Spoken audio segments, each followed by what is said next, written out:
25 महमूद गजनी। अलब्तगीन नामक एक तुर्क सरदार गजनी साम्राज्य का संस्थापक था। अलब्तगीन का गुलाम तथा दामाद सुबुक्तगीन था। महमूद गजनी सुबुक्तगीन का पुत्र था।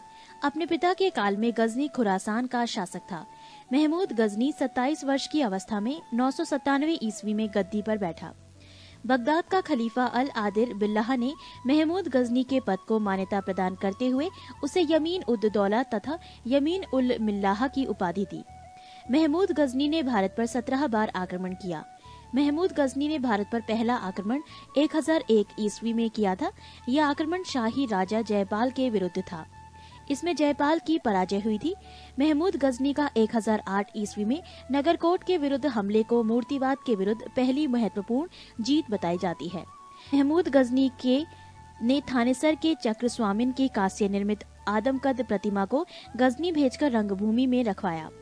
महमूद गजनी का सबसे चर्चित आक्रमण 1024 ईस्वी में सोमनाथ मंदिर सौराष्ट्र पर हुआ। इस मंदिर की लूट में उसे करीब 20 लाख दीनार की संपत्ति हाथ लगी। सोमनाथ की रक्षा में सहायता करने के कारण अनहिलवाड़ा के शासक पर महमूद ने आक्रमण किया।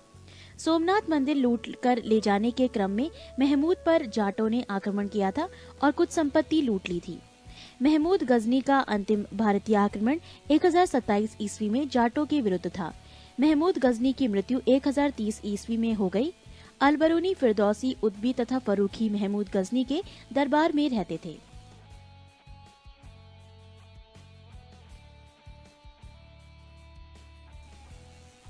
26 मोहम्मद गौरी।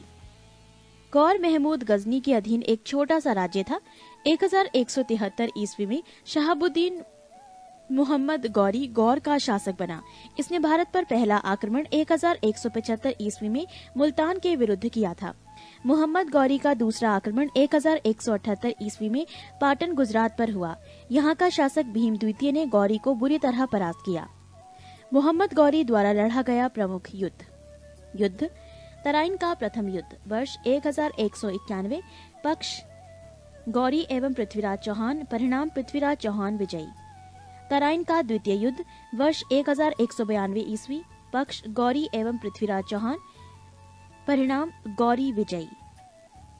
चंदावर का युद्ध वर्ष 1194 ईस्वी, पक्ष गौरी एवं जयचंद, परिणाम गौरी विजयी। मोहम्मद गौरी भारत के विजित प्रदेशों पर शासन का भार अपने गुलाम सेनापतियों को सौंपते हुए गजनी लौट गया। मोहम्मद गौरी की हत्या 15 मार्च 1206 ईस्वी को कर दी गई। पृष्ठ 34।